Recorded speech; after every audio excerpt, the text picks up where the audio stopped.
Hi, this is Florian Jungwirth, and you're listening to the AFTN Soccer Show. Are you sitting comfortably? Then we'll begin. 10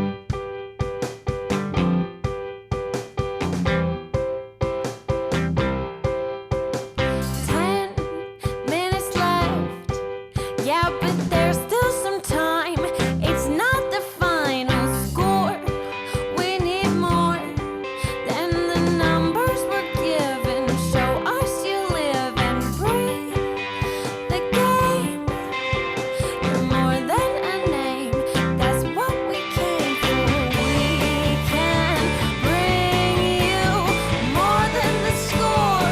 Every story. Let's take this thing off of the field into the real world, away from the numbers,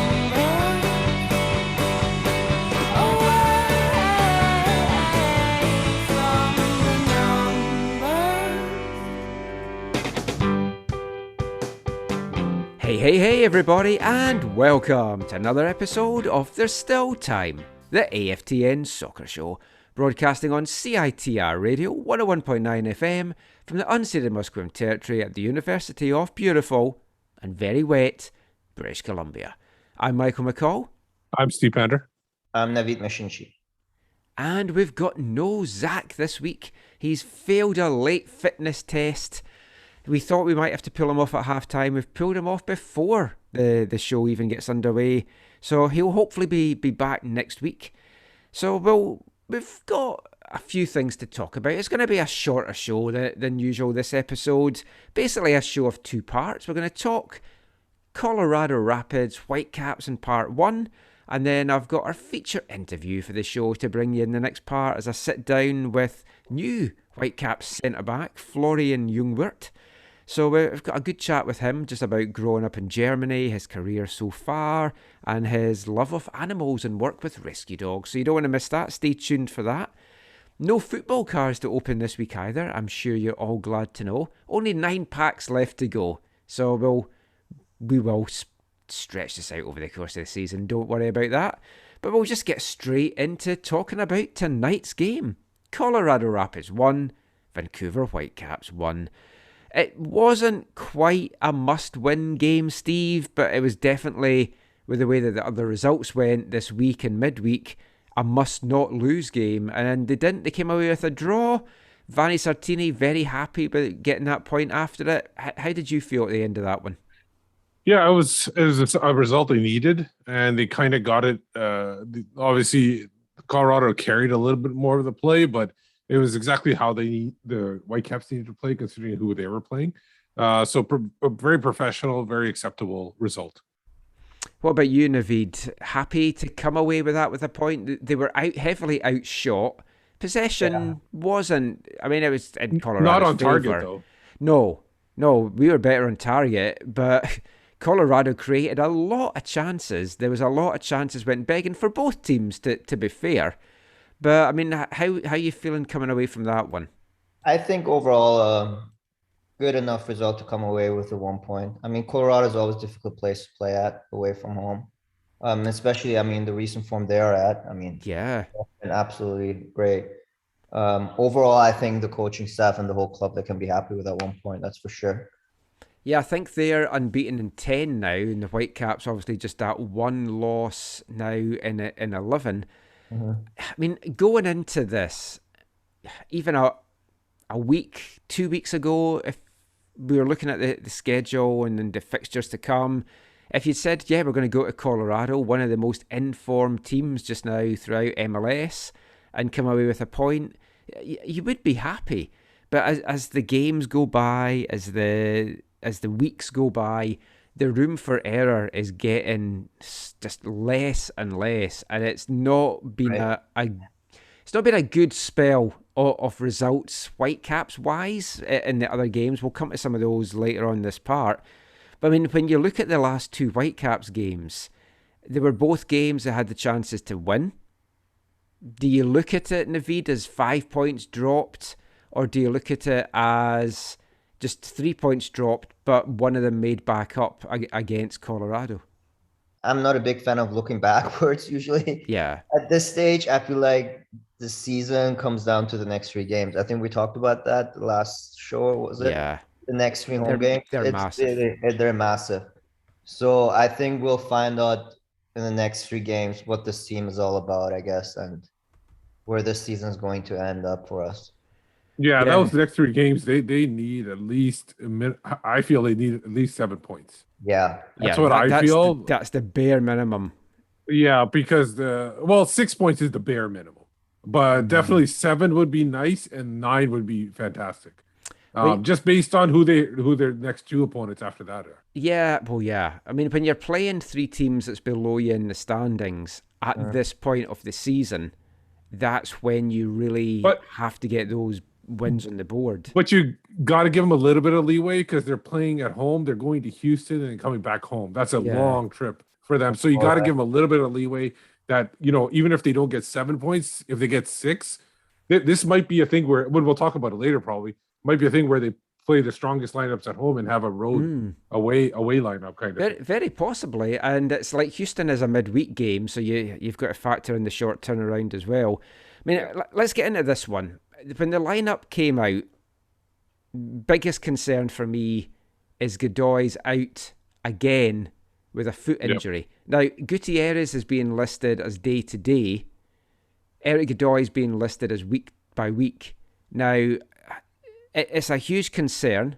We know what a good player he is. I am totally at the stage now of just saying, like, just cut this guy, let him go.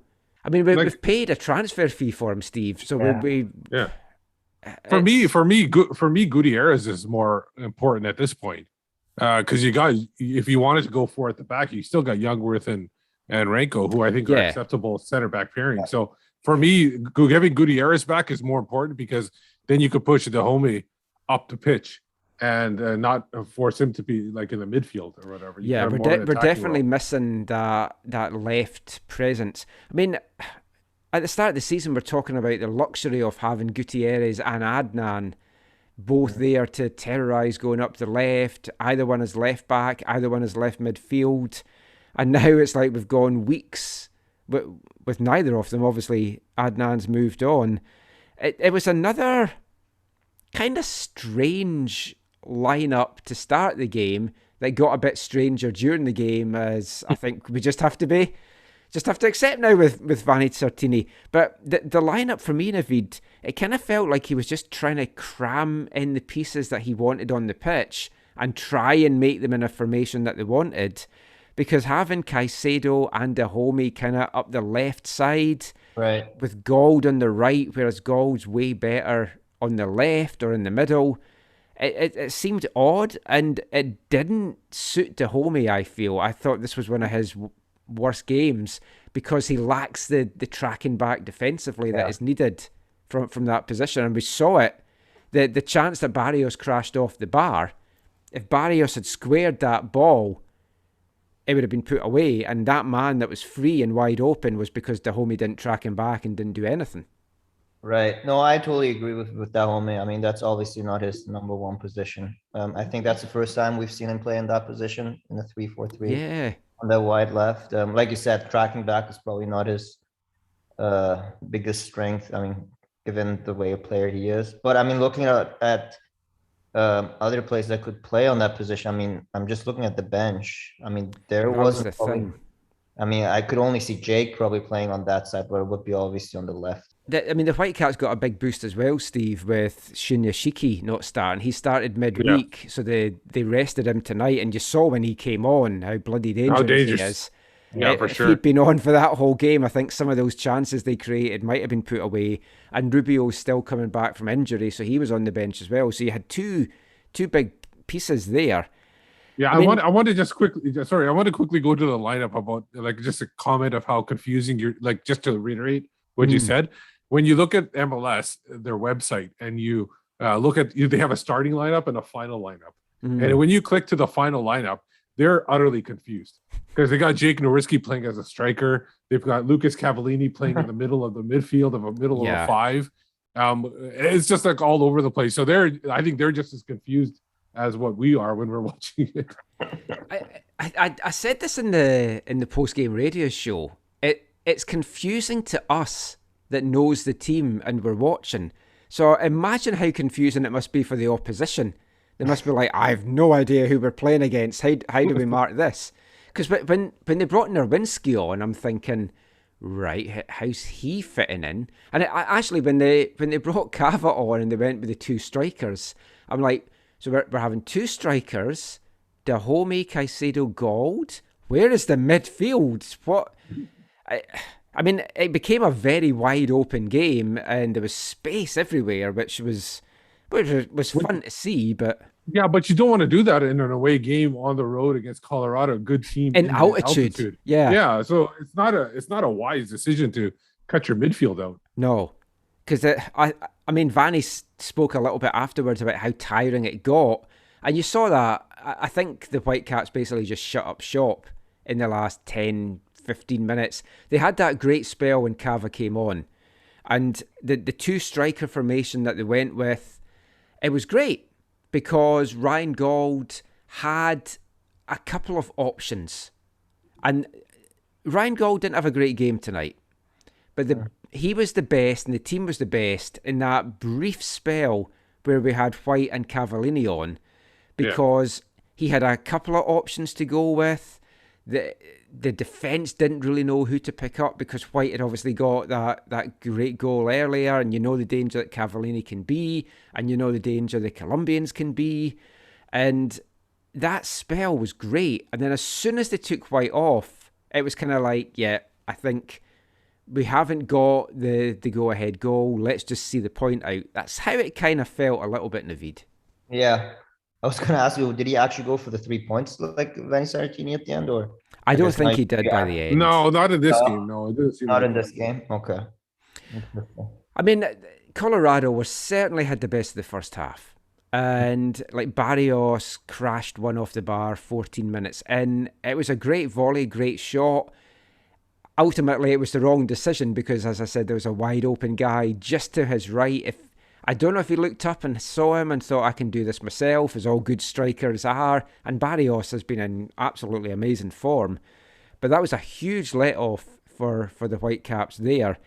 But as good a let-off as that was, it wasn't really a surprise when they went one down, 28 minutes in, to a set piece. And Colorado's one of the best teams in MLS this year at set pieces.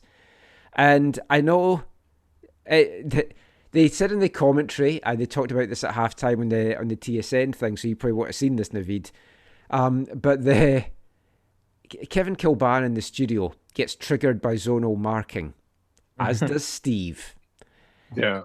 There's two things wrong with this goal. One is the zonal marking, but also Ranko, not for the first time, his inability to deal with crosses into the box. He seems to just misjudge them or just not be able to get his head to them.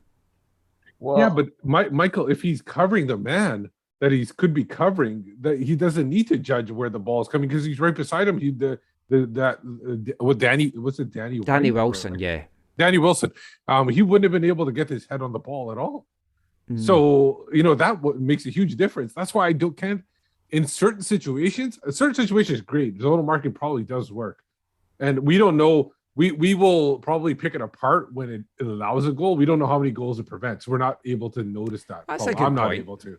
So it could be, but it's so apparent. Like even if you look at if you watch the highlights afterwards, the Colorado commentary is going, they look so lost. Right. Because maybe they don't deal with zonal marking, so they don't even know what they're doing. So they don't know what they're watching. So they're just calling Colorado, the Whitecaps, so lost in the box. That's true. I was watching with that commentator, and they were just hammering the Caps. I love their commentary team actually down there. Yeah, they've got a really. They're good actually one of the team. best ones out there. Yeah. Right. But looking at the goal again here, I mean, Bikel it's Vancouver obviously, but I guess Bikel loses Wilson. He just stands there and lets him run away. Exactly. It's kind of he left his zone. Yeah. He's like, I'm not allowed to leave my zone. They didn't tell me the attacker would.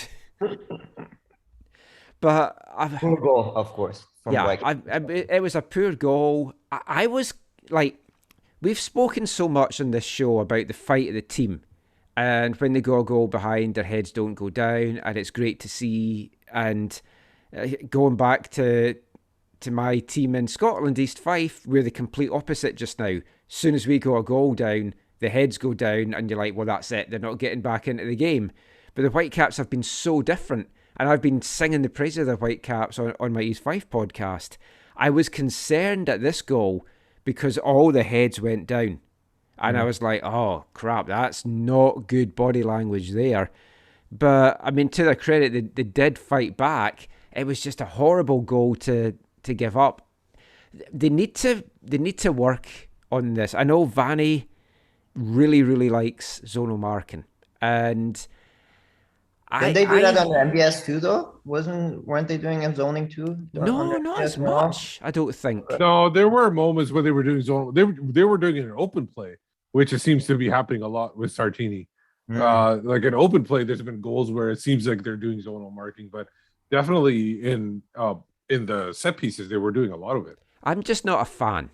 I never have been. I just like you pick the man up, you use your eyes, and you see who's making runs. Right. Now, Wilson's got a couple of goals this season, and he's very dangerous at set pieces.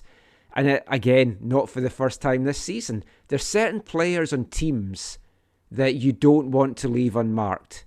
And time again, we just seem to do it. But, I mean, they moved on from that. And a few minutes later, I see this as quite an important turning point in the game. Now, maybe it's just me with my blue and white tinted glasses on, but I feel Galvan should have had a second yellow for clipping the homie's heels. He was already on a yellow card. He got booked early. That was a clear foul to me. It should have been a yellow card, so it should have been a sending off. Now, I will say the referee, I liked how he reffed the game. He let so much go, which I like. But that seemed just an automatic yellow card. I feel like the referee would have called that if it was in the second half. Yeah, I think that was like a thing where he probably, I don't know if the referees keep track of this. Maybe Naveed would know more than that. But I feel like if they gave him a second yellow card in the 30th minute, putting the team down for 60 minutes, I think referees kind of take that into account sometimes, and they'll like that again. That foul happens in the 60th, 65th, 70th minute. That's probably a yellow card automatic.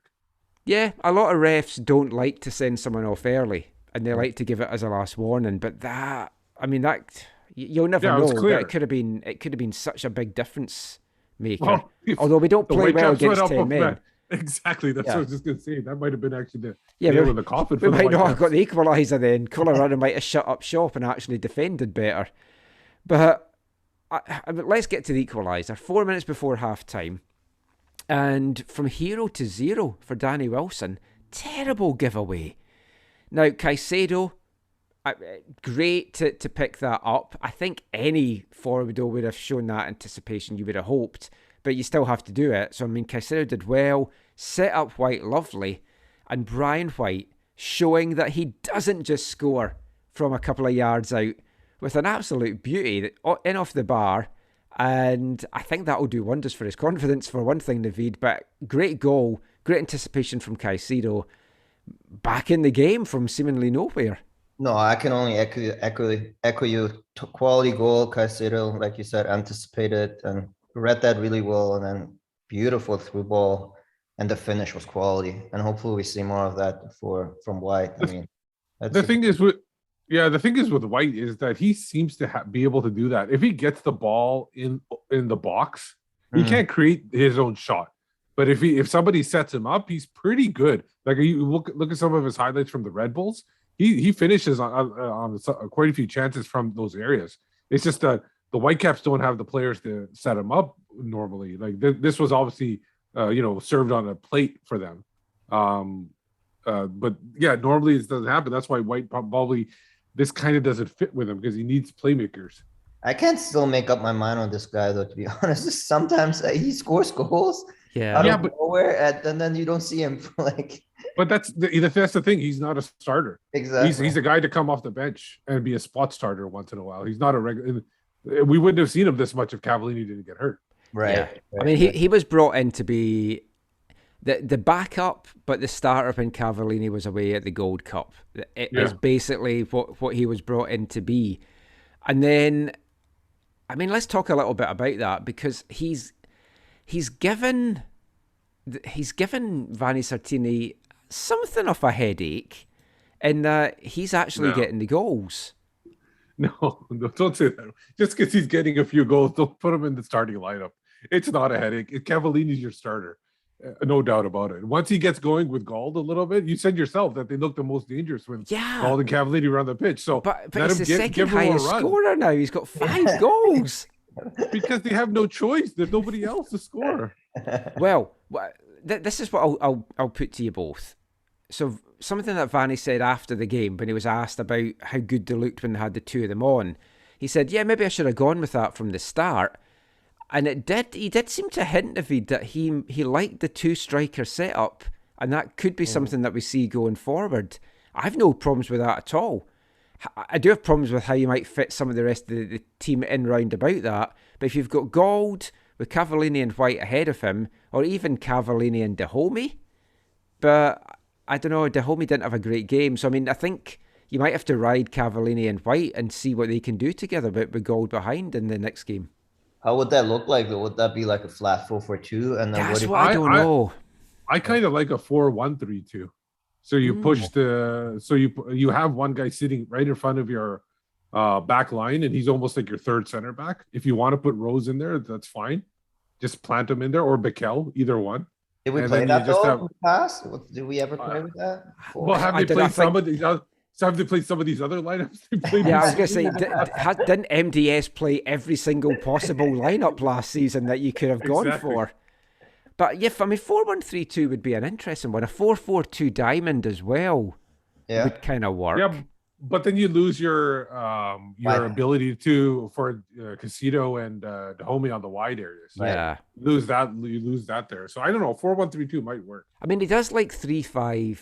Oh, he likes 3 at the back. So I mean, 3-5-2 could work. Now the thing is, Javain Brown had a really quiet game, and we didn't really have a lot going for us up the wings. Everything seemed to kind of go more through the middle, which is quite rare for the Whitecaps, considering how good we usually are in our wing play. So, I mean, Brown didn't really get into it. So, I mean, if you're wanting to have the two of them up front with Gauld just right in behind them, it's like, again, going back to what do you do in the midfield? Because you do need somebody that's going to be able to track back. And, I mean, Tybert, for all his faults, is a guy that if you went with Steve's idea 4-1-3-2, he could be the one easily enough and be a defensive thing. Bikel didn't have a great game tonight either. I think for me, Bikel would be the guy I'd like in that one if you went 4-1-3-2.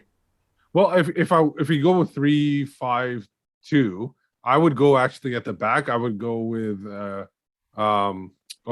I'm blanking on the new guy, center back. What's the new guy's name? Jungwirth. Yeah, Jungwirth, Aranko, and Brown at the back 3.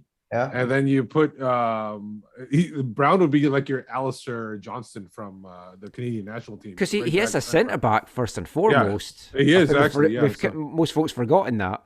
Oh, yeah, wow. and then you in your midfield you could put Tybert, Bikel, and then Gauld in there, and then you put White, you put Casito and Dahomey, and then you put White and Cavallini up top, and that could be a decent 3-5-2 if you want to do that. You would put Dahomey and Casito on the wings. On the wings, yeah. I don't know what that you get. Yeah, I know. You're going to lose a little bit on the defense, but maybe you can make up for that with Bikel and Tybert tracking back, right? And giving that a little bit more. They're the ones that cover instead of Diber and Casito. I feel we're going to see a lot in the next 3 games of different formations and lineups, and it's going to be like, what's happening now? I'm going to miss the game next Saturday because I'm commentating on UBC. Their home opener is on the Friday, and then they play on the Saturday as well. So unfortunately, I'm going to miss that live, but I'll catch up with it when I get home. Now, so it's 1-1 at half-time. Second half, I mean, there's not a lot to chat about. It was end-to-end. It was very open. Both teams got a lot of space. Both teams created chances. There was a lot of good balls into the box and to dangerous areas that just missed outstretched legs or weren't put away or just whatever.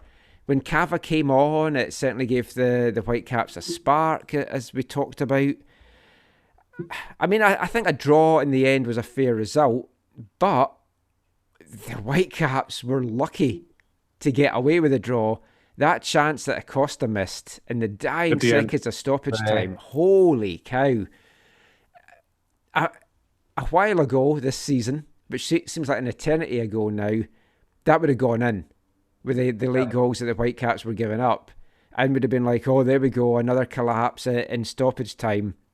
I mean, Max comes up with a save. It was a bad miss by Acosta. He really should have put that away. Oh, we got lucky there, that's for sure. I mean, like you said, any other Whitecaps era, that would have been the goal, I think. Yeah, I think overall, a point was pretty much a fair result. For me, my man of the match was actually, I thought Jungwirth had a really good game. And looking at the who scored ratings, they had Veselinovic as being the Whitecaps man of the match, with Price being the overall man of the match for Colorado.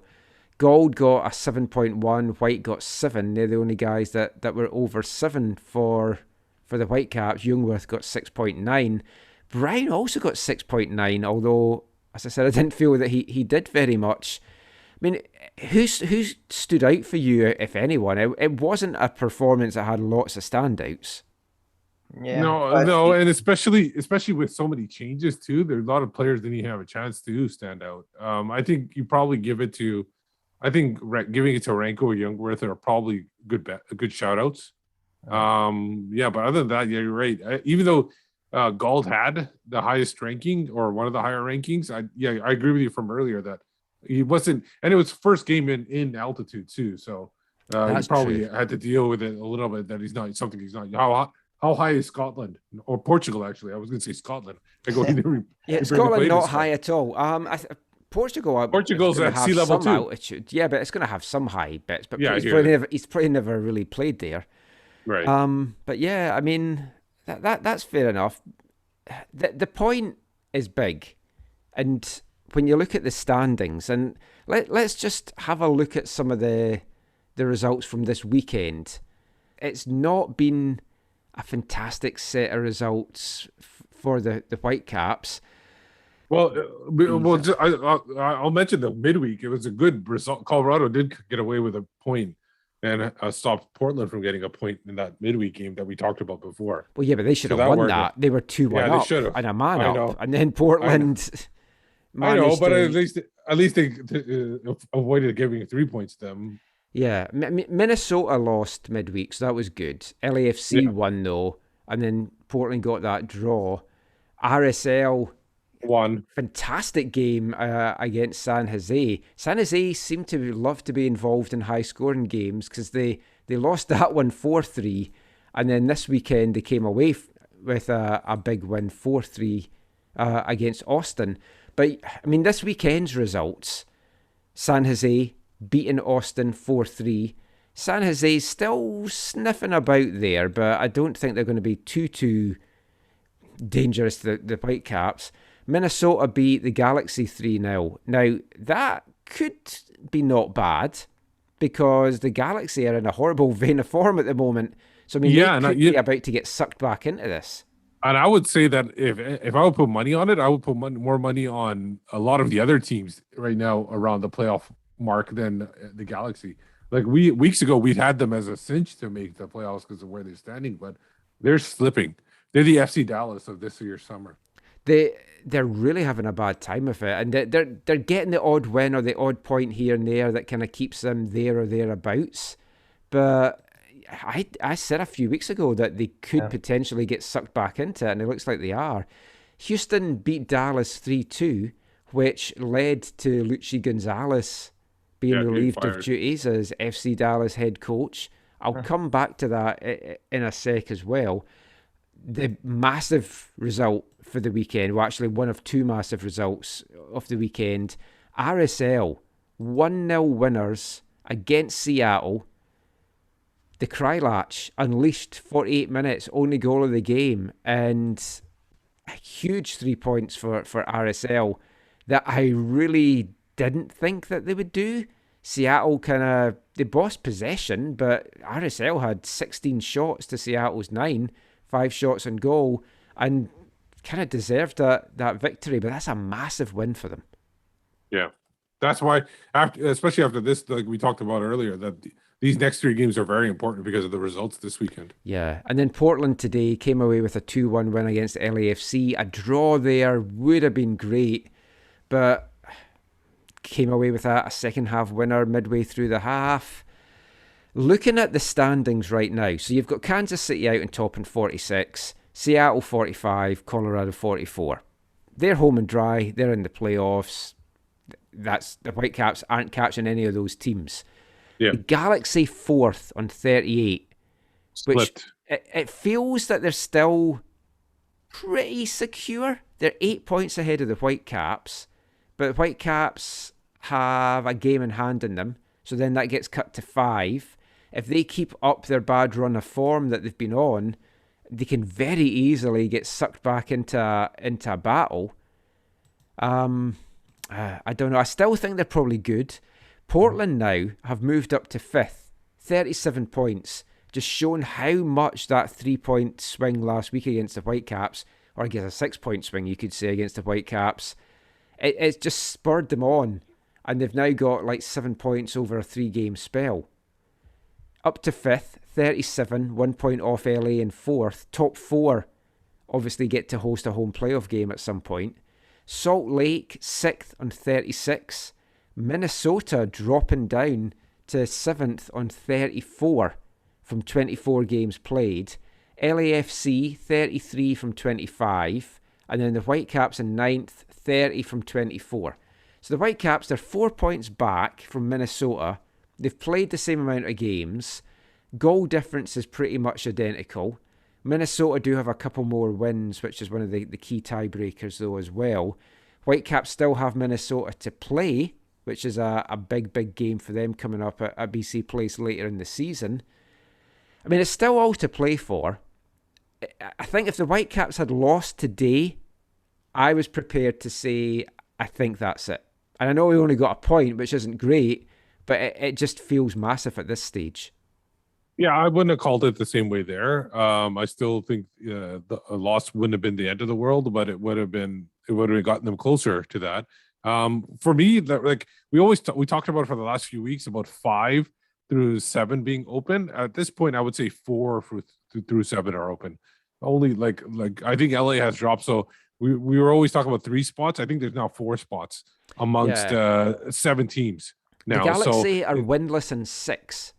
Yeah, they've got 3 draws in that, but I mean they're winless in 6, and they've been giving up goals as well. So exactly. So that's what I'm saying. Like there's more spots now open, kind of. So I could see a few of these teams over this next few games. We'll see a lot more. I think these next 3 games, especially if there's a lot more midweek games, we'll see a lot of moving around and seeing who sits and who doesn't. But for me, the FC Dallas, the Houston, and the Austin, the 3 Texas teams, I'm almost safe to say that unless there's a huge run out of one of them, they're basically out of it at this point. So I'd say the top 10 teams right now are in the hunt. Yeah.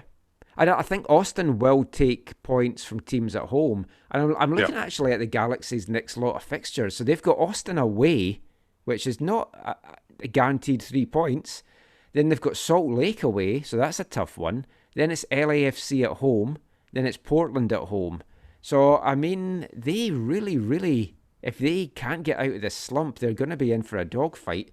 And it's not something that Vanny's used to with Toronto. They've basically got to the playoffs quite handily over the years. So this is certainly going to test them a little bit. But yeah, the next 3 games for the Whitecaps, absolutely huge. So it's Dallas at home on Saturday. Then away to Houston on the Wednesday.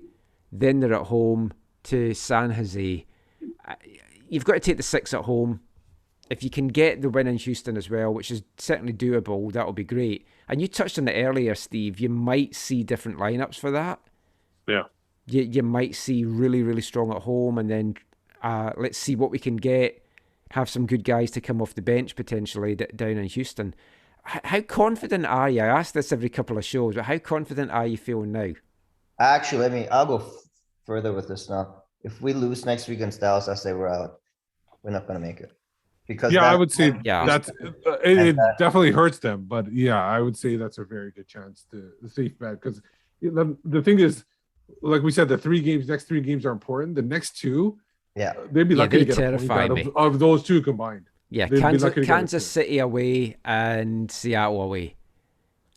I think one of them is. Oh no, sorry, Kansas is at home. Yeah. Yeah. My boy Johnny comes to visit. I've got iron brew and tea cakes for him. But yeah, Kansas at home.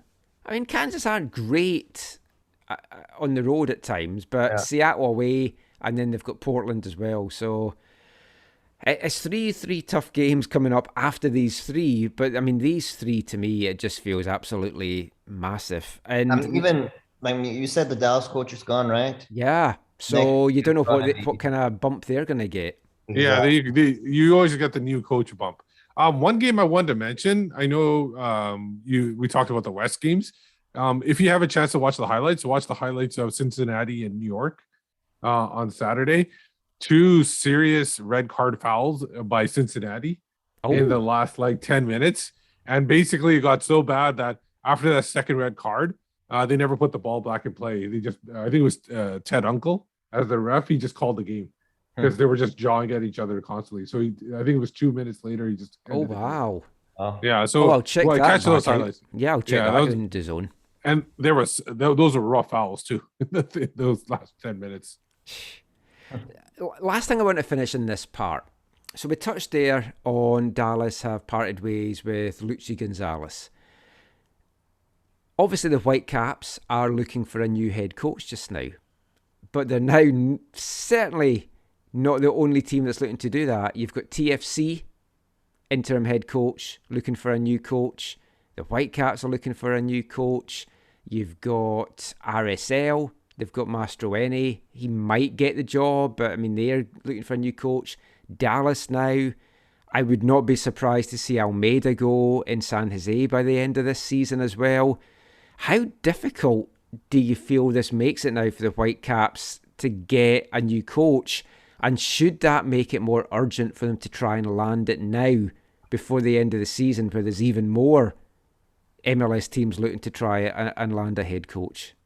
Yeah, I think it's going to be more challenging. I mean, if you have TFC looking for a new coach, and if you have a coach looking to get into Canada, I mean, obviously TFC would be the more attractive job, I think, to take. But Javinko might be coming back apparently. So apparently, right? So I think it's definitely not going to make life easier for Axel to find a new one. I think it makes it really hard, Steve, to get anyone with MLS experience, because out of some of those teams, we're going to be down the pecking order a little bit. Yeah, and I think the thing is some of these teams that are going to be hiring, the Whitecaps aren't even going to be in the league for them. Like I know you said TFC. I think TFC is going to go after a big hire. I don't think they're going to go after I don't think Vancouver's looking for that huge name hire that TFC would. I would actually look at a guy like the FC Dallas coach as possible, because he's a developer, right? FC Dallas has always been good at developing players. He's a developing player. That might be a nice touch. And if you get a veteran assistant with him, that would be a nice combination. So maybe something like that might work. Interesting. There was a name that came to me over the weekend. I was watching Match of the Day highlights last night, and the Norwich coach in the Premier League, Daniel Farke, he is German. He's won 2 championship titles with Norwich, as they've been a yo-yo team going up and down. They've got off to a really bad start. I think it's 5 straight losses. And although he's done well with them over the years, there's very little room for error in the Premiership. Once you get off to a bad start, teams do tend to pull the trigger a little bit. Just with him being German, basically, and the fact that he's going to be a name that's known to some people over here that watch the Premier League every weekend, I did wonder. I mean, it doesn't look like he's crossed paths with Axel at any point with the clubs that he's been at, But he's been in lower Bundesliga. He's worked in development there. He's brought on young guys. He's done it with Norwich in the second tier, winning 2 championship titles there. He's managed in the Premier League. I don't know if that's somebody that they would make a play for, but he ticks a lot of the boxes. Obviously, he's still got a job just now, and he could turn things around at Norwich, but I just have a feeling he might be available sooner rather than later. I mean, a coach like that, I mean, in that category, I think that would be a great acquisition for the Whitecaps. Young too at 44. Yeah. Yeah, and he was with Borussia Dortmund too as a head coach, so he brought a lot of the young guys through from there. So I don't know, I just thought I'd throw that as any German guy basically I'm going to link with the Whitecaps just now. But talking to Germans, we're going to have a German speaking to us in the next part because it's a feature interview. We're going to sit down with the new Whitecaps German centre-back, Florian Jungwirth. But before we get to that, let's get to this week's song from this month's Artist of the Month here at AFTN. Word SOS from Edinburgh, Scotland. This is a song from 2017. I've played a snippet on the show before. I'm going to play the full song for you this time, 3.5 minutes. It's one of my favourite songs that Word's done. It's featuring Kirsty Innes on vocals as well. This is Word SOS with On the Rocks.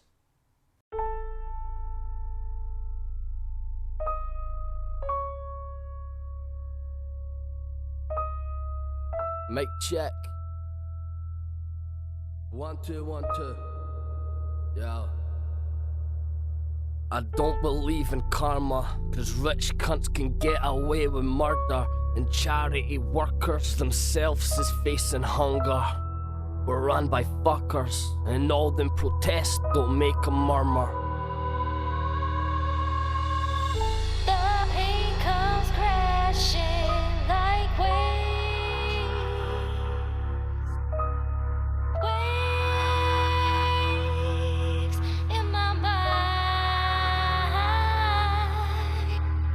Give me one on the rocks. I'm brave,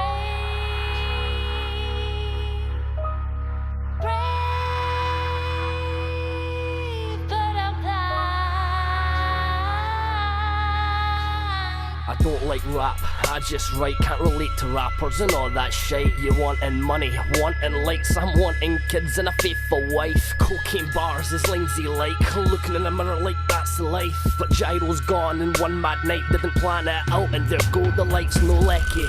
But bought some bevy, sitting alone waiting for mates to text you. Fear in the news, fame on the telly, rage at machines but do what they tell you. So, back on the bevy, when shouting a lot is a silent help me. Shouting a lot is a silent help me. The pain comes crashing like waves. Waves in my mind. Give me one on the rocks. I'm brave,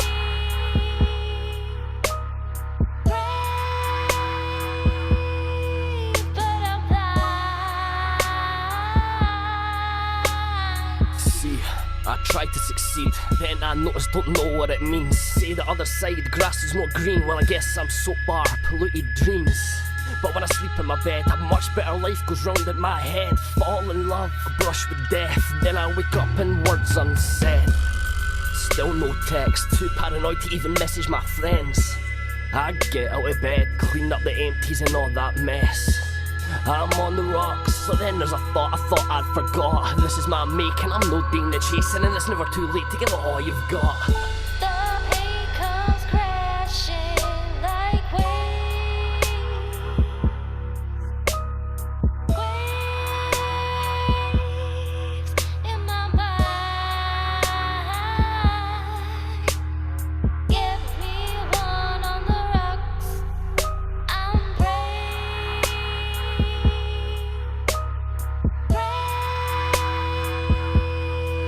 but I'm blind.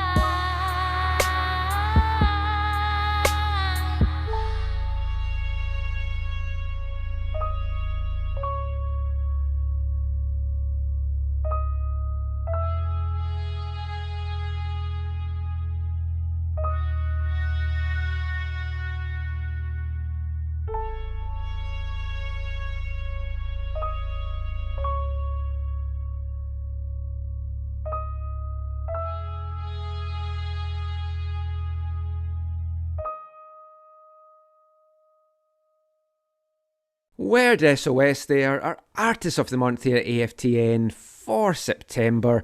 We've got another song to come from him next week, but that one was from 2017, one of my all-time favourite songs from Word. That was On the Rocks. Great song there, great artist. Check out all his stuff on Bandcamp, word.bandcamp.com. Support local music, well, local to me in Edinburgh, but yeah, give him a support, and if you like his stuff, check out some more. Now for this part, we're going to keep the Whitecaps chat going, but we're actually going to sit down for our feature interview in this week's show. It's with a guy, since he signed, I've been really looking forward to having this sit down chat with him. Florian Jungwirth. Asked him how to pronounce his name. It's Jungwirth. So we have to try and get that going. I still want to say Jungwirth, and I probably still will say Jungwirth. But I just wanted to sit down with him. He's a character. If you've seen any of his post-game interviews, if you've seen any of his chats over the years, you know what a character he is. He's a leader on the field as well. He's a leader in the locker room. I've really liked what he's brought to the Whitecaps so far. So I wanted to sit down, take a journey through his career, see what makes him tick, talk about a few things that he likes to do off the pitch as well. So go make your favourite hot beverage, grab your biscuit of choice, sit back and enjoy our chat with Whitecaps centre-back Flo Jungwirth.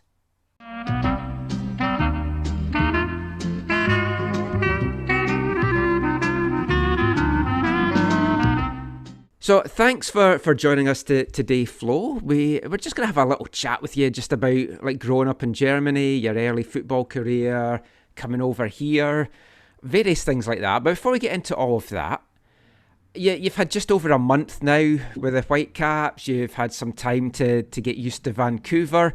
I don't know if anyone warned you about our rainy season that basically runs from now till about April. How have you found life in Vancouver and life with the Whitecaps so far? Yeah, brilliant.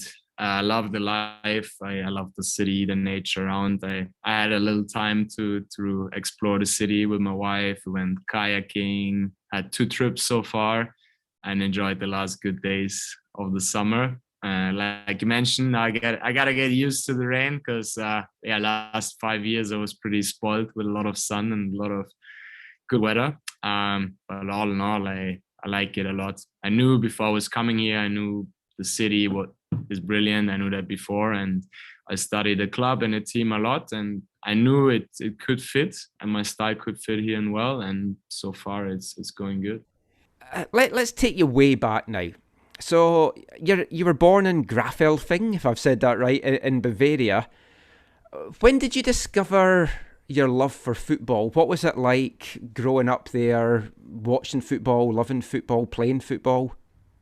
It was just a thing. My parents thought it would be good if I do some sports and to interact with other kids. And at that time, I think I started with 6. So it was like 90, 95, something around that.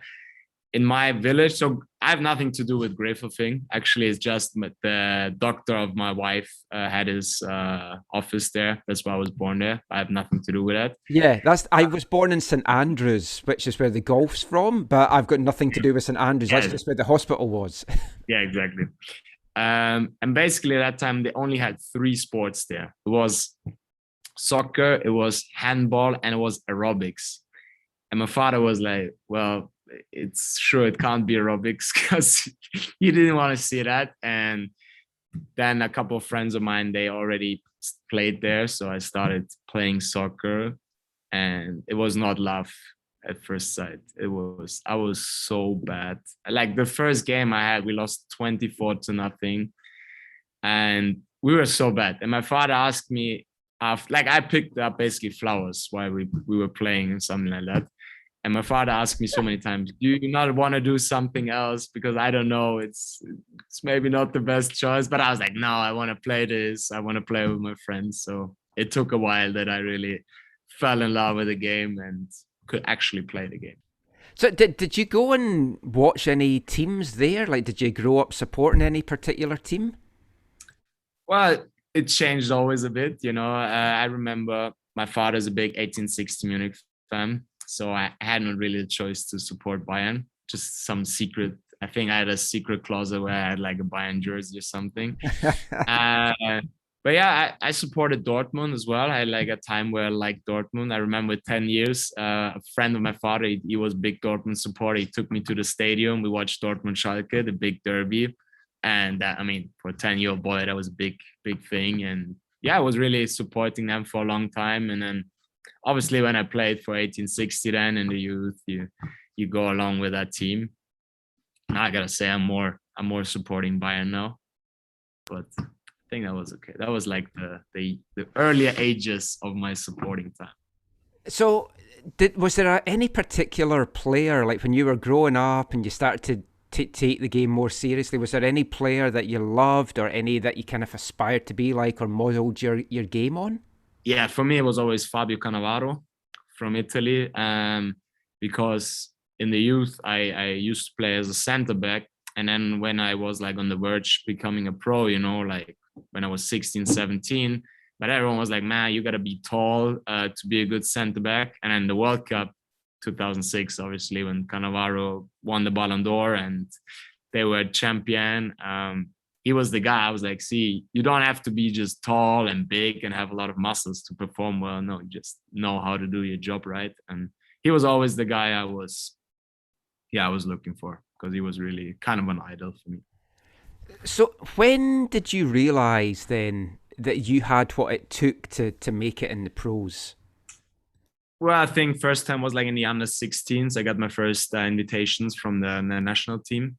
And obviously then you start to realize, man, you're with the best of the country. And I mean, Germany is have great talents, and you saw like you're on the same level than they were. And you were like, man, okay, it's getting serious and you can actually make it. But I think the biggest burden to overcome was like basically being a teenager, because I mean, you want to go out, you want to meet with friends, you want to experience some girl stuff, and obviously I did that, but after a while you felt like it's not working because you can't do both, and it was tough because your friends, they don't understand, because for them, when you're 16, 17, they go out, they go to the party of the year, where you have 10 a year, but that's a different thing. And they didn't understand that you say, no, I can't because I have a game tomorrow or a game in 2 days.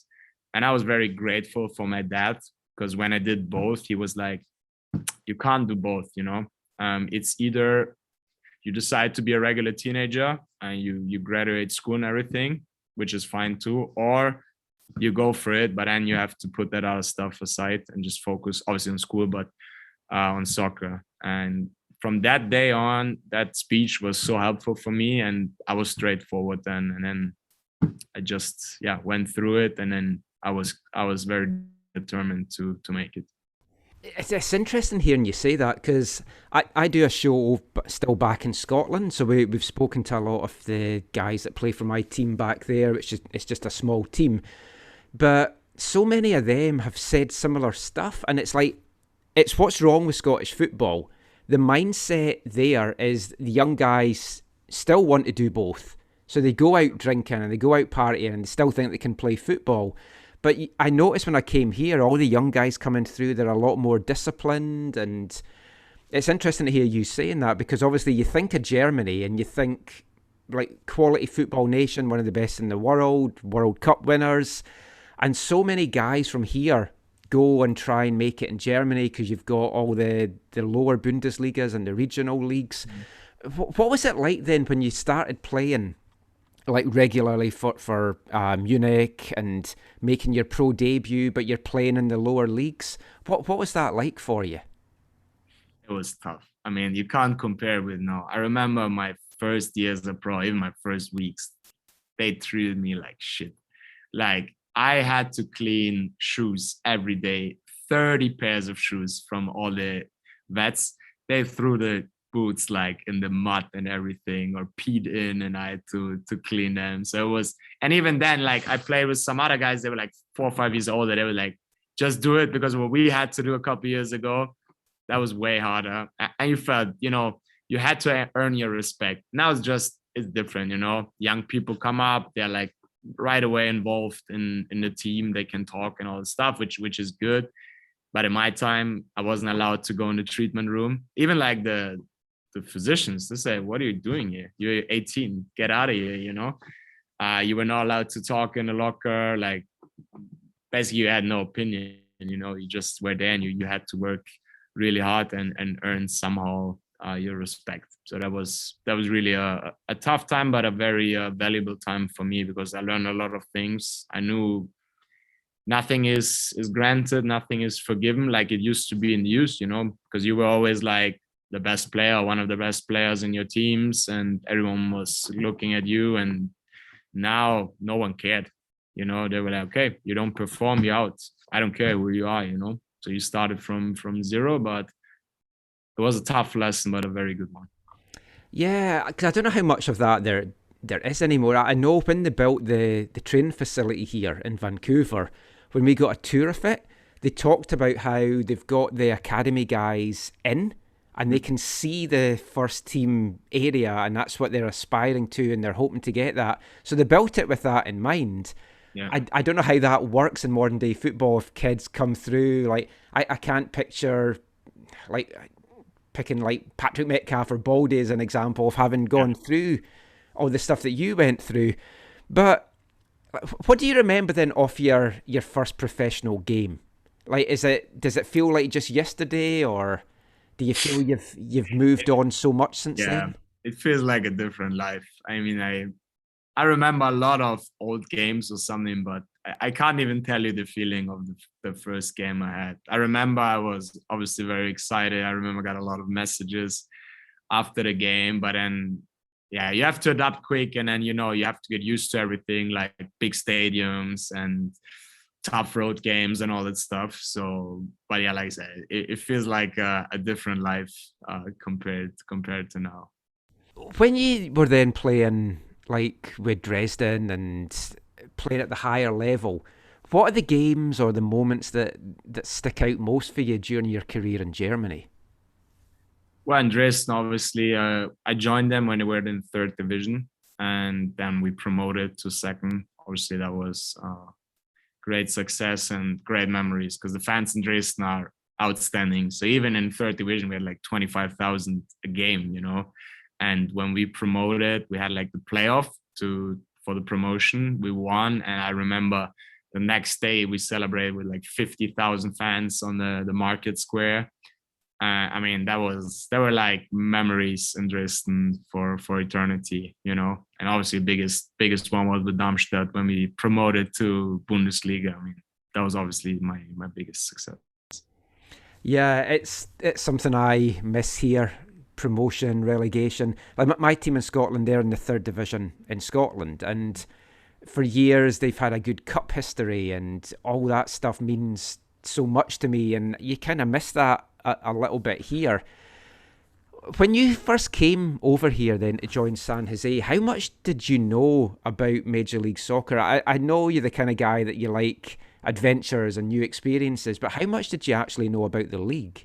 Actually, I think I knew quite a bit, because the first time I was in touch was 2015 with Greg Berhalter, so the current national coach of the US team. He was the coach back there for the crew, and I used to play together with him in 1860. So it was my first year, and it was his last year of his career. So we knew each other, and I remember he called me 2015 and asked if I want to join them. And then I decided to extend my contract in Darmstadt, because we were close to promote. There was like a couple of weeks, like May before the season end or so. But then that was the first time I was really like, okay, I start studying, because I'd love to live in another country one day, and I love the US. So I was like, that would be something. And then I studied it.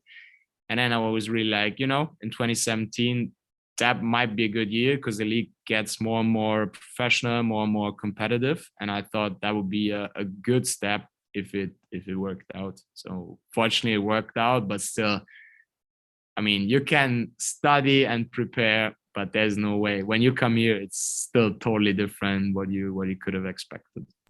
Yeah, and I guess coming to San Jose, it's a team that has struggled over the last couple of seasons. What was it like there the last couple of years? Because with Matias Almeida, he's obviously a legend of the game. I don't know, does he speak English to you in the locker room? He never does when he does any of the post-game stuff. He doesn't. That must just have been weird. You know, like when he arrived, we were all like pretty concerned because he had a translator with him, and we were like, man, that's weird, because we were like, the translator, he can't transport the emotions and all that stuff. But to be honest, it worked out great because the translator does a tremendous job first. So he's really, really good with that. And then on the other side, like, for example, before the game, and Matthias was speaking, so he had such very motivational speeches. In the end, it didn't even matter if it was in Spanish or you didn't understand it, because it was like, in the end, you know, the tone sets the music, and he was so emotional. So you were just like pumped and hyped before every game. So like I said, in the end, it didn't really matter. Just it always took a while, you know, when we did like video analysis, or I had like, it was the double time, you know, because he explained it in Spanish, then the translator translated it. So that was a little tough and long to stay focused, but it wasn't a problem. Yeah, it's like when we do interviews with some of the Whitecaps guys that don't speak English, and then you ask them a question, and then they give this really long answer, and then the translator gives a couple of sentences in English, and you're like, well, he obviously said way more than that. And it's so some stuff gets lost. I mean, I know you really enjoyed your time down in San Jose, but when you look back at that now, what were your kind of high points of your time there? I mean, my first year, obviously everything was new, we explored it, and I knew the team didn't make the playoffs for 5 or 6 years, and then we ended up making it. It was a great success, I think, for the club. Unfortunately, we got slapped pretty bad from the Whitecaps then, but still was a good success, and we made the US Open Cup, the semifinals, just lost in PKs, but all in all, it was a great first year. And then for me personally, 2019 campaign was my best year I had here.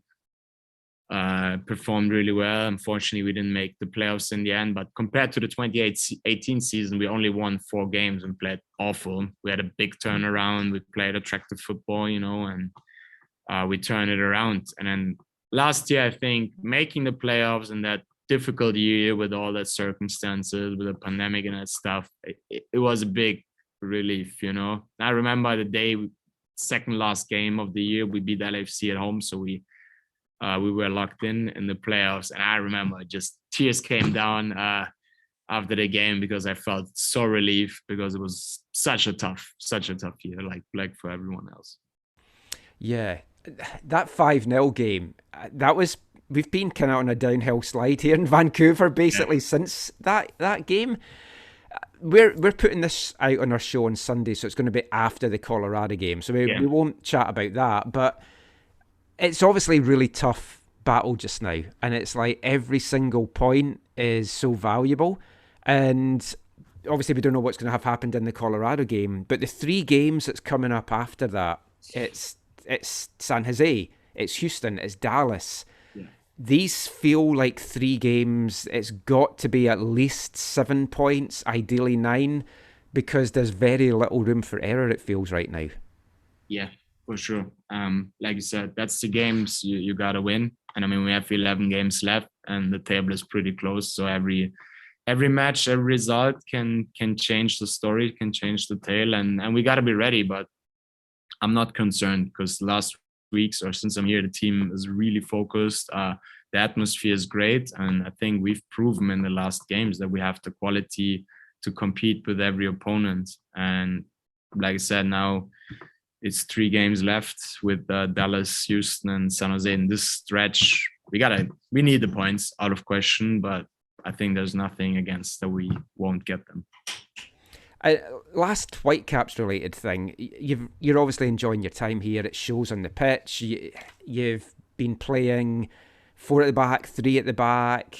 There's been a lot of upheaval since you first came because Mark moved on. We've got Vanny here now. What's the mood of the squad like? Because it feels really upbeat just now. You never know how it's going to go when a coach moves on. And obviously I won't get you to comment too much on that, because you talked about that after he went. But it does feel like the group's kind of got really close, and that everyone's just fully focused now on what's to come. Yeah, for sure. I think especially as a vet, you have to be there for the team, because I've seen obviously almost everything in their business. So it's always sad when someone leaves, but it's part of the business. And I know we were in a good situation because we won a lot of games. We won the verge to skip over the line. So it was really important, like you said, that we hold it together, that we still have 100% focus on the next game. When he jumped in, we were like, man, from second one, there was no doubt he was accepted. We followed his lead and we hold it together. And then we had a great game against RSL. And obviously that helps then, if we would have lost the game, maybe then we were like, ooh, now it's getting hard because coaching transition, which could be always a little harder. You never know. And then maybe you start doubting yourself or start doubting like this team spirit, whatever. But yeah, we won the game, we hold it together, and you feel like there's a really strong core in this team, and whatever situation comes, we're ready for it and we go from there. That's great. Just before we finish going, I've wanted to talk to you about this since we signed you, because I know you've done stuff with rescue dogs, you're a big animal lover, you were working with a rescue in Spain, you're wearing your SeaWorld Sucks t-shirt, which I love. I've got a rescue dog myself. She's from Mexico. So it's like, why is that so important to you? And just talk a little bit just about your passion for it. Well, we started that, my wife and I, in I think it was like 2015, where we came in touch with an animal rescue center in Spain, in Andalusia, and they have their offices in Germany as well. So we started to be in touch with them because it was just started with a dog. Basically, we saw a dog, sad story. We fell in love, and we were like, man, we got to do something.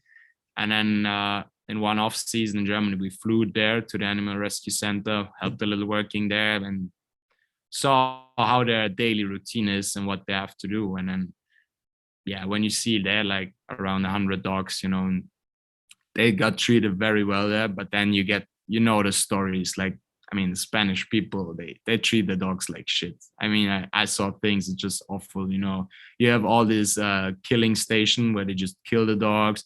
They glued the asses together of two dogs, for example, that they just don't, get pregnant of another strain dog. So just awful, and we felt like, man, these animals, they can't speak for themselves, so they need help and they need protection. So for my wife and I, it was like, that's what we want to do. And since then, a lot changed there. The Animal Rescue Center is doing very well. A lot of other pros got involved in that.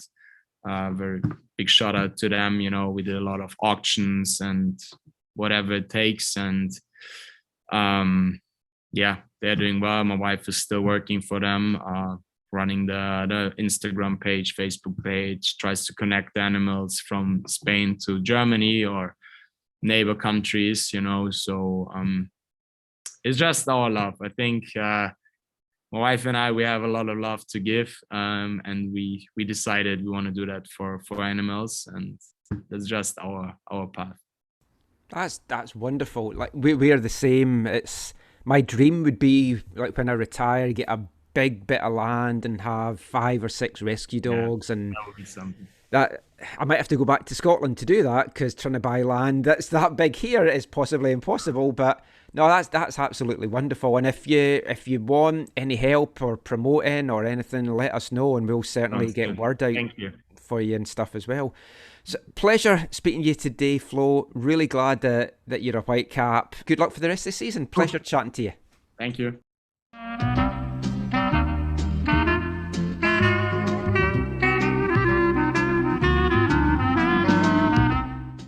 Florian Jungwirth there. A great chat with him. Really, really enjoyed that. And I've really liked, guys, what he's brought to the team since he's come in.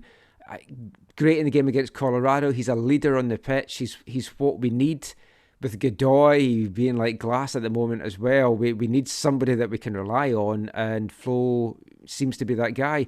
What have you made of his play so far, Naveed?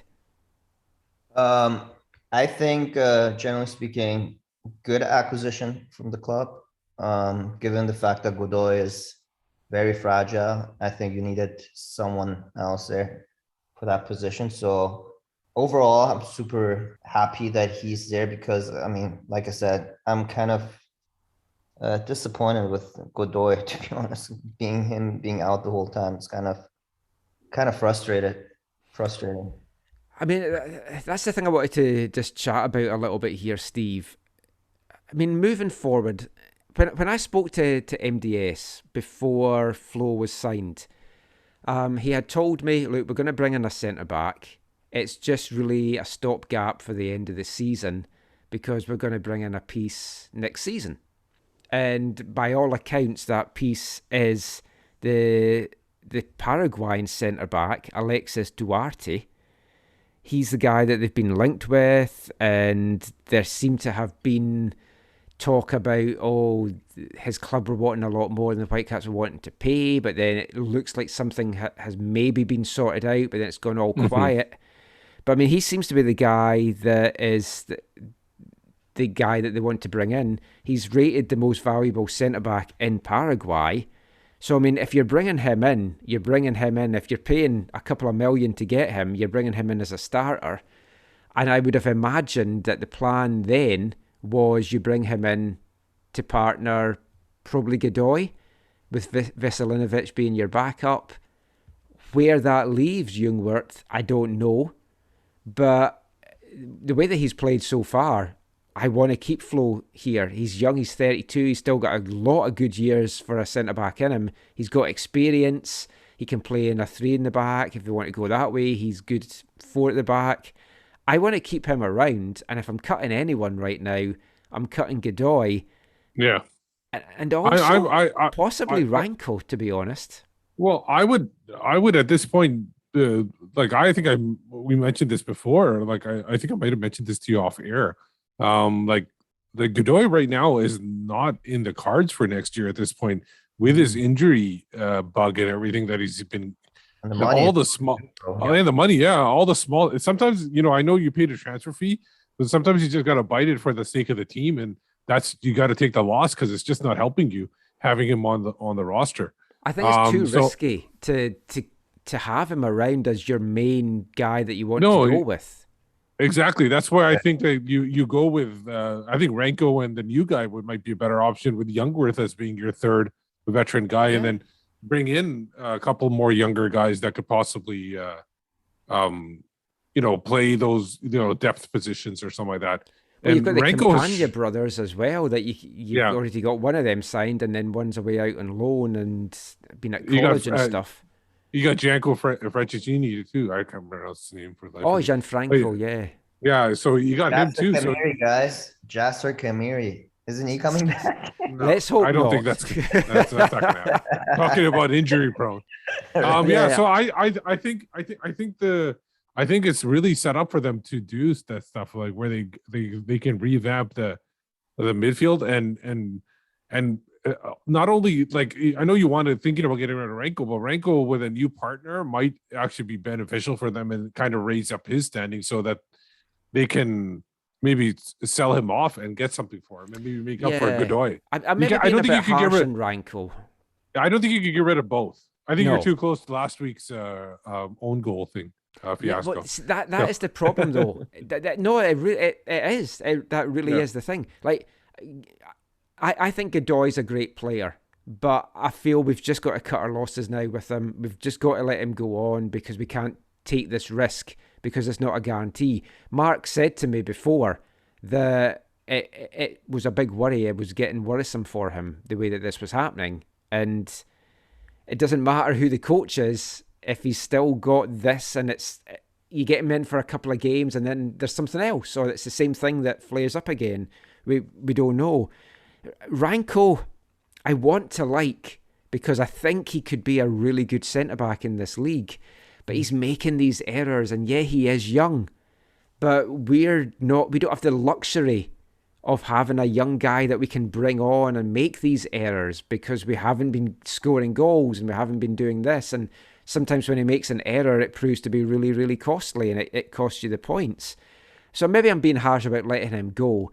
This is where next year you've got this under-23 team back playing in an MLS reserve league, and you can get these guys good development minutes and run-outs and stuff like that. It's going to be absolutely massive for the club.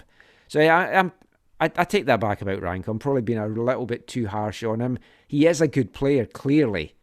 He just needs maybe a bit... Stability. Stability. Yeah, actually stability, because this poor lad has been playing with Andy Rose. He's been playing with Godoy. He's been playing with Jungwirth. He's been playing... Cornelius. Yeah, Cornelius. He's had all these guys and he can't get some stability in the team. And you do need that.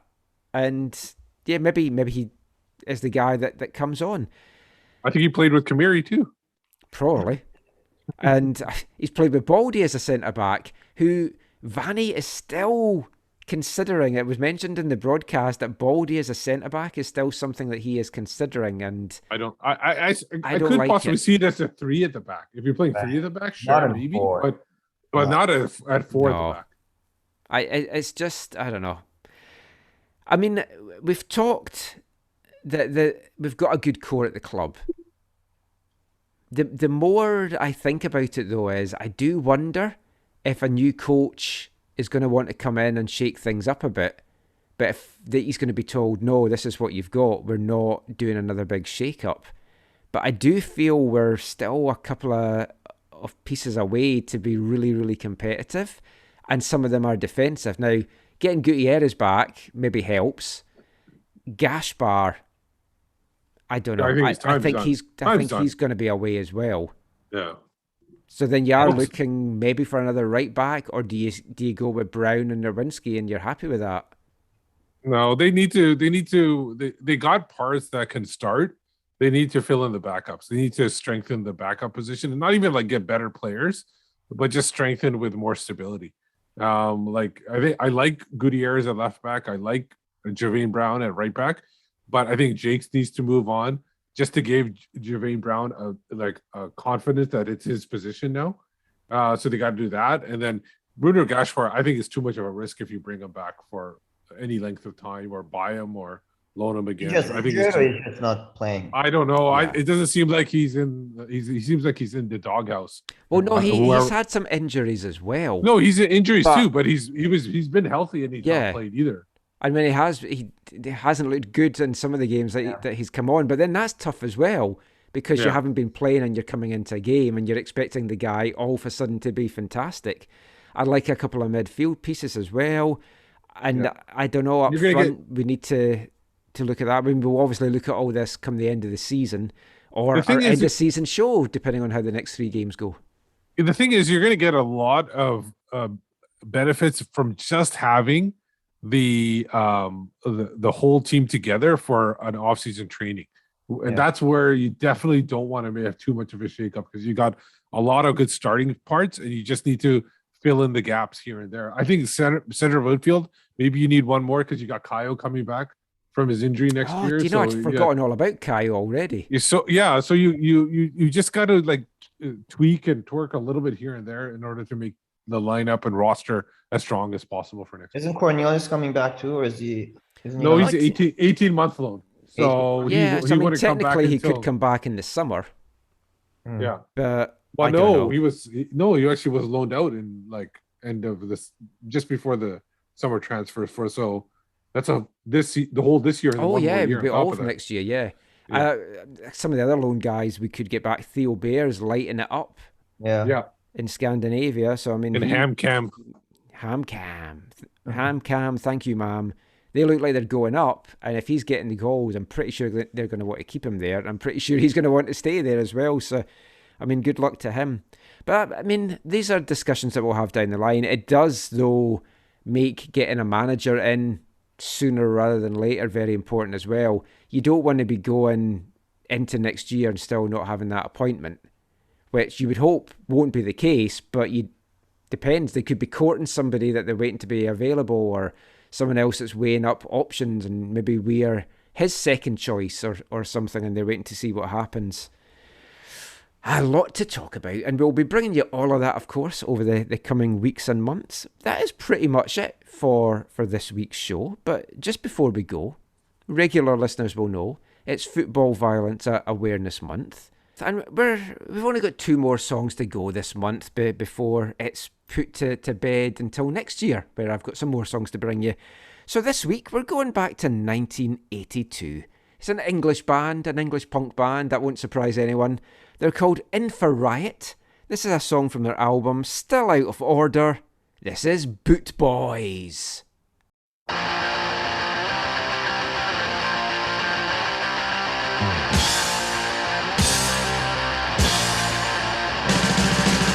at work, trouble at school. Even if you spit on your hand and roll. Getting nicked on a match games cause you watch your team cares anyway. You're the prime ambassador. You mean the customer. Stay alone, get ready to fight. Stay alone, that's so good.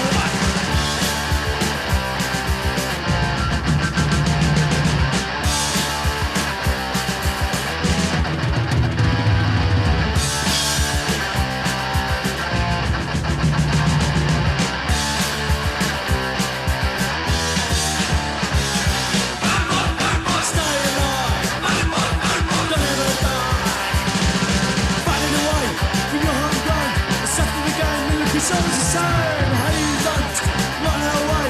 Stand your ground, you don't borrow out. You are the prime ambassador. You mean the necessary. Stay on, get ready to fight. Stay on and say goodbye.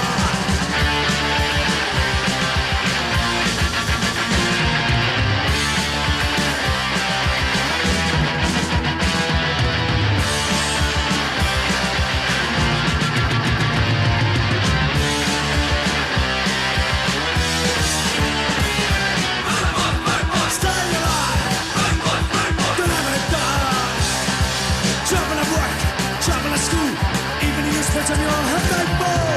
Getting nicked on a match games cause you watch your team games anyway. You're the prime ambassador. You even a silly. Stay on, get ready to fight. Stay on, I say goodbye.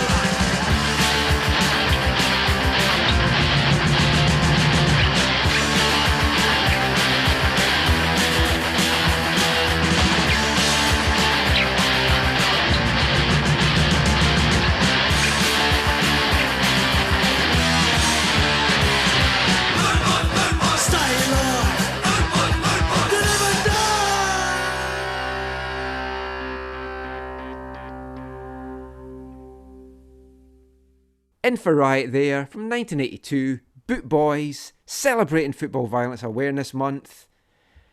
We'll have another one of that in next week's show. But that is it for this week's show. We'll be back soon. Zach will hopefully pass his fitness test and be back. Just before we go, any final thoughts, anything you've learned this week, guys, and anything that you want to plug or where folk can find you, Naveed? People can find me at @Machinchi on Twitter. One thing I've learned this week was I read an article where Arsene Wenger was suggesting to have the World Cup every 2 years. So I don't know. Yeah, I wanted to talk about that. So we'll wait till Zach's back to talk about that because, FIFA have suggested it and done some studies on it. And I got an email because I'm in the FIFA media mailings and saying that from their studies and surveys, the majority of fans around the world would welcome a World Cup every 2 years. And it's like, I'm sure if you're canvassing folk in like Asia and Africa and the countries where they don't have top flight club football and they love international football, the majority are going to be in favour. Germany, the German FAs came out against it, and a lot of other European FAs, UEFA's come out against it.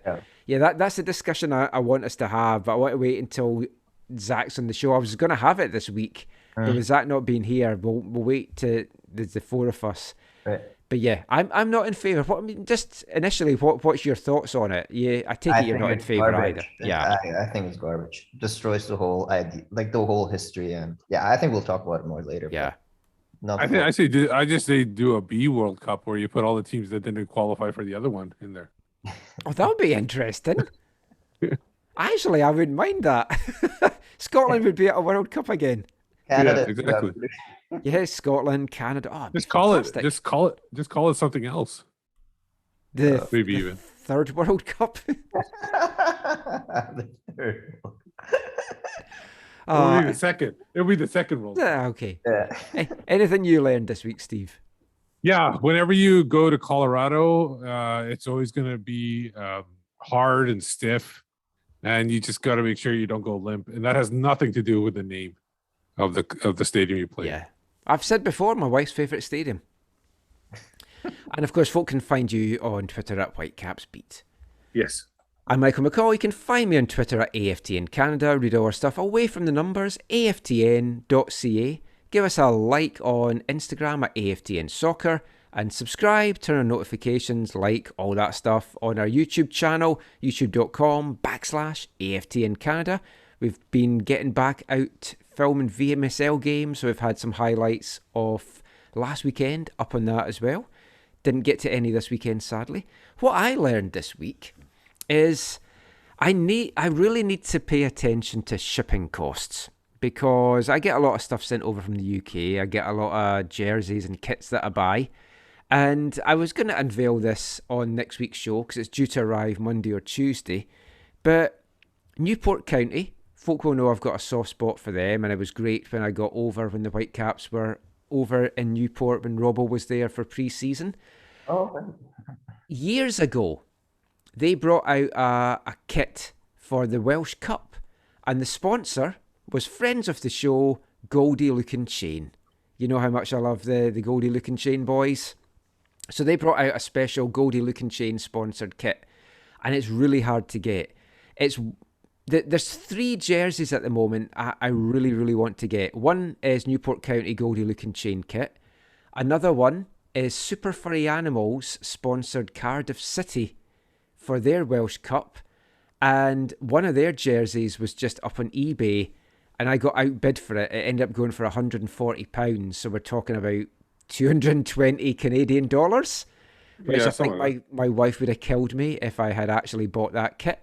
I was prepared to go to £100, but I really couldn't go to more than that. And the other one is Shetland, the Shetland Islands. They've got a kit that had a Viking on it because they were sponsored by a thing, and it was awesome. So that's the 3 kits I really want to get. But this year, Goldie Look and Chain announced that they are sponsoring the 3rd kit for Newport County. And it's a limited edition, so I had to buy it. So I did. Even though the postage was nearly as much as the strip cost. But they shipped it by DHL, so I've just been dinged for $43 in taxes, duties and fees. So now the postage and the shipping is way more than the kit. I should have got it sent to my friend Lee in Scotland to send to me, but I wanted it quicker. That'll teach me. Yeah, I got dinged a few times because normally I do when I buy my kid his AEW action figures, I get them done to the Blaine thing, but I haven't been able to go over, so I got them shipped here directly, and they ding me for taxes every time, even though it's not something that's not even available here. So I don't know how you can ding somebody for duty when it's not available in the country you're living in. Anything that gets sent by DHL, I get dinged for. And if I got FedEx. Oh, if they tell me that it's one of those companies, I tend not to order it. If it just comes by like Royal Mail and then through Canada Post or US Post, there's never any customs fees. But I'll have the kit for next week. I'll wear it on next week's show. It's now probably my most valuable kit because of how much I've spent for it. So which one is it? Is it a blue one or? No, it's sold out now. So it was worth buying. So you can't even find it on the website. It's but is it the blue one? Because I'm just looking on Google. It's not even shown. If you Google Newport County 3rd kit Goldie Look and Chain, it'll come up. It's brown. It's kind of Burberry. Is it like tartan? Like a I see MJF here. scarf. Yeah, no, I see the picture here. It's also it's a bloody hideous kit as well. Let's be honest. It is. But it's got GLC stuff on it, so had to buy it. I saw the other one from like years ago, the one that's gold. Yeah, that's yellow. The one. That's the one I want. It's got like a fake chain in it and everything. Yeah. got a search on eBay that if it ever comes up, it'll send me the details of it. But anyway, no one wanted to hear about that. I just wanted to say it anyway. But that is it for this week's show. Thank you as always for listening. We'll be back soon. Until then, take care, stay safe, and mon the Caps.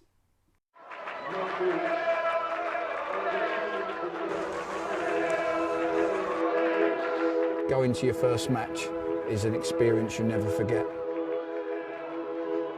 The atmosphere of what's going on around the pitch looks beautiful, and you always look and go, wow, I'd love to play here one day.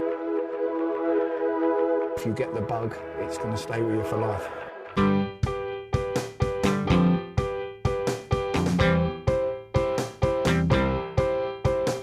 10 minutes left. Yeah, but there's still some time. It's not the final score. We need more than the numbers we're given. Show us you live and breathe the game. You're more than a name. That's what we came for. We can bring you more than the score. Every story. Let's take this thing off of the field into the real world, away from the numbers, away from the